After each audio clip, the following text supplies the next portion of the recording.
Hey, friends, and welcome back to That Impact Show. I'm your host, Shah Moore, the show where we get to help you impact your life and the lives of others.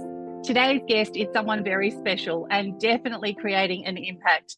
Her name is Stephanie Jai. She's a sought-after motivational speaker, international Amazon best-selling co-author, and certified somatic sexologist.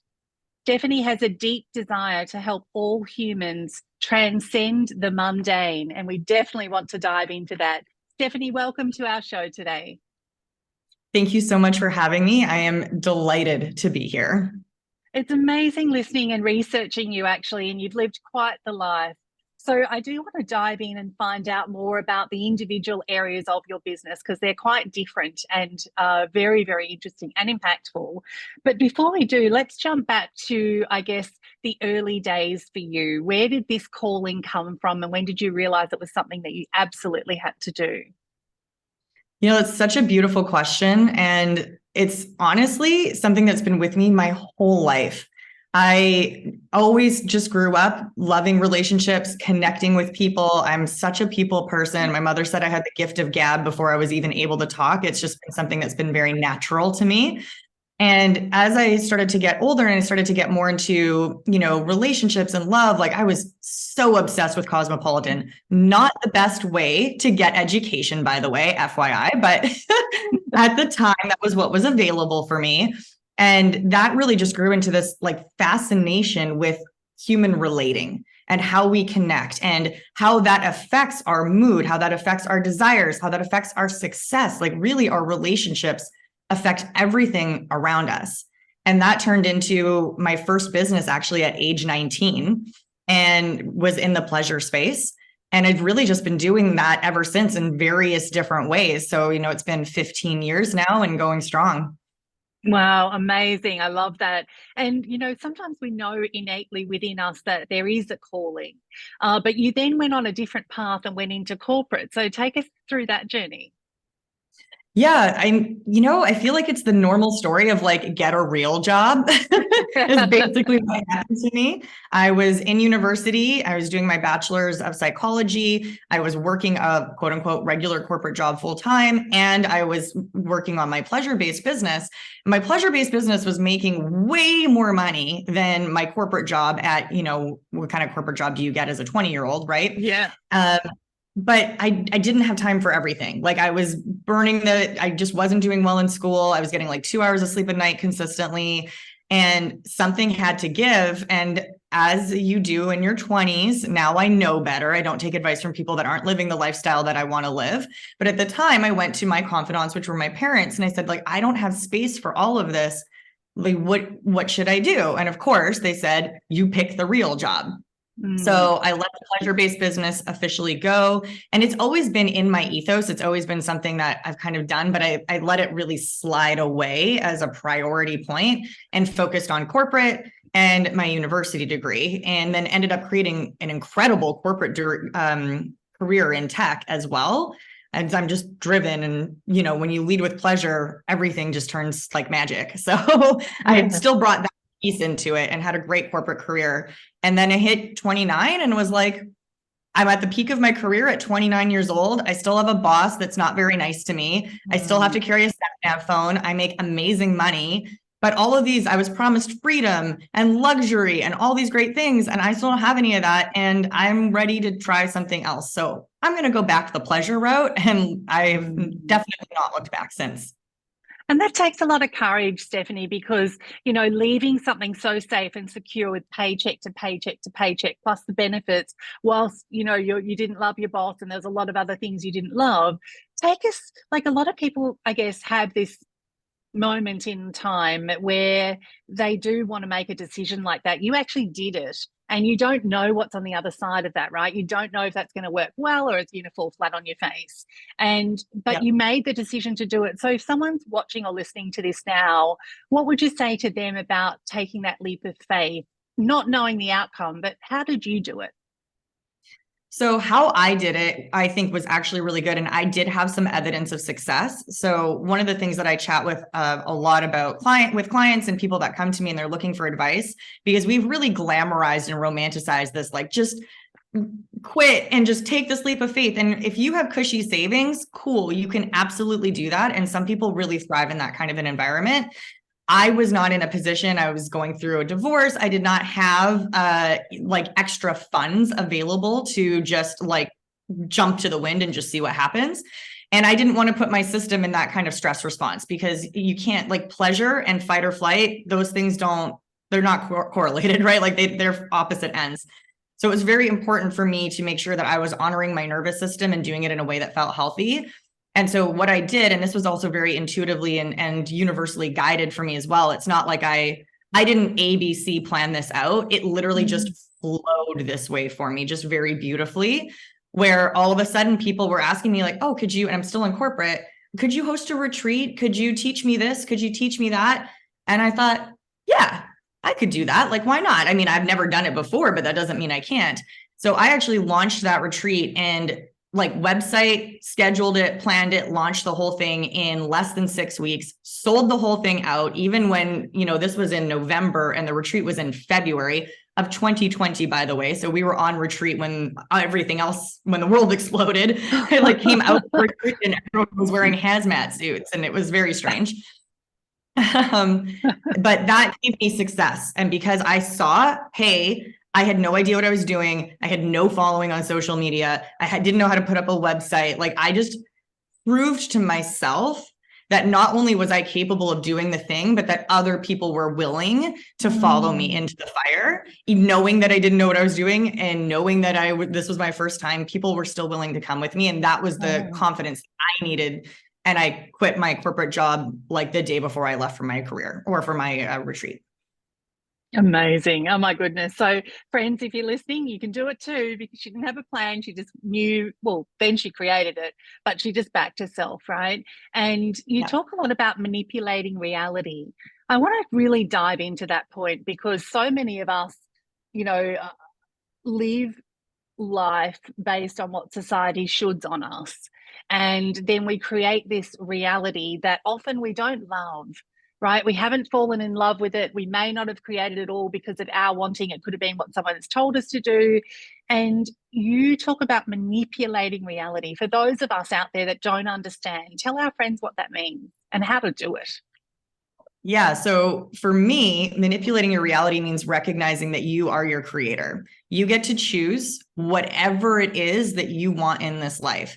And yeah, we've been sold a lot of nonsense, we'll say, about the way that the world is supposed to work. And that is not designed to empower you. That is designed to make you reliable, dependable, controllable, and stable. And that, my friends, is not the rebellious nature that, if you're watching this, you are here for. So let's let all that go. Let's, let go of that conditioning. And I had a lot of work that I had to do to release that conditioning. I mean, look, my parents literally conditioned me out of my pleasure-based business, and they loved me. It's not like they meant to, right? But really allowing yourself to move from what the expectations are and the societal expectations are, and stepping into, I am a creator, technically a co-creator with the universe, but the universe is open plasma. So really, you're the creator. Yeah. And I get to choose. I get to decide what it is that I want in this world. And the only thing that is stopping me from doing that is my own limiting beliefs, my own conditioning, not the TV, not the media, not the government, not the economy, not lockdowns or not lockdowns. None of that has anything to do with it. We get to manipulate our own reality because we choose that that's the world we want to live in. And as a personal example of what that looks like, while the rest of the world was in lockdown, I was traveling the world, running a coaching business. I was moving roughly every 3 months, wherever I could go. I was living on beaches. Canada, which is where I'm from, was having some of the worst lockdowns in the entire world and couldn't even leave their house in some cases in the province I was from.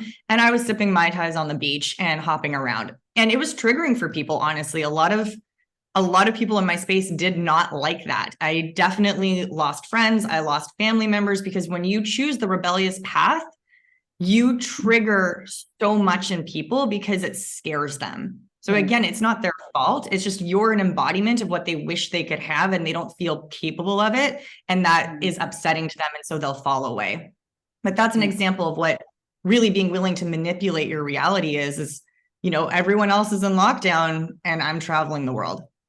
Yeah. Wow, I love that so much. There's so many great points in there. And I'm sure if you're listening at home now, you've taken some notes down, because there's a lot of strong mindset. And, my husband and I talk a lot about life by design and living life like someone left the gate open. And here we are in the same country, you and I, at the moment. We're sitting on an island in Thailand and you're in Bangkok. And, it's about choosing what works for you. And look, we're on a global tour, which we've lovingly called Eat, Film, Write, based off Julia Roberts' Eat, Pray, Love. The eating's going a little too well. My clothes seem to be shrinking. I don't know why.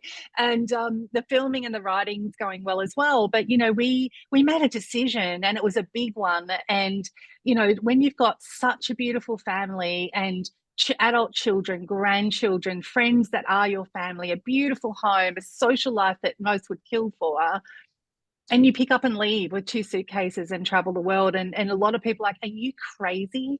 You're in that stage of life where all of that is what you worked hard for, and now you're leaving. And I'm like, yeah, because there's more life for me to be had. And if all of my friends are as great as friends as I know they are, they'll still be there, and they are.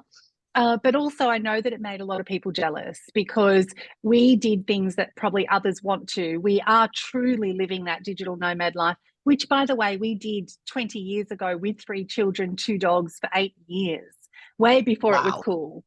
And, and so we took our kids on the road, and we always said at one point, can we just be us without being mum and dad, and just travel together? And so that's what we're doing. And, we're putting together this Rebel on the Shelf coffee table book. And it's really getting some tongues wagging, because it's pushing the boundaries. And just because it hasn't been done before, and you'll get this, I'm speaking to the converted, but just because it hasn't been done before in this way doesn't mean it can't be done and won't be done, because I'm going to bloody well do it. And so I love this fierce fire you have within you. But tell us, for those that don't know, a little bit more about the unique work that you do in matchmaking and the other sides of your business. Tell us about that, because I think it's a huge part of why people feel disconnected. They truly haven't connected to self, which we talk about in our magazine, Feminescence. Feminescence is all about guiding women back to their innate feminine essence. And you do that in your own special way. But tell us more about that. Yeah, so there's really 2 streams that I focus on in my career now, and both of them are focused around pleasure and bringing more love into this world. Like, if I were to pick what's your tagline, it would be more love. This world just needs more love over and over and over again. And to me, that means pleasure, and that means relationships. So 2 kind of arms.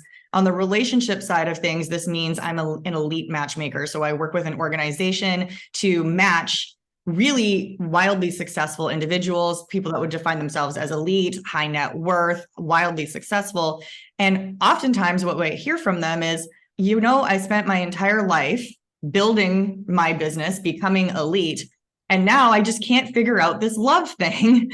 Please help me. And that's been a beautiful, just so rewarding to take these high achievers and these people that really have created such impact in the world in their own unique, special way.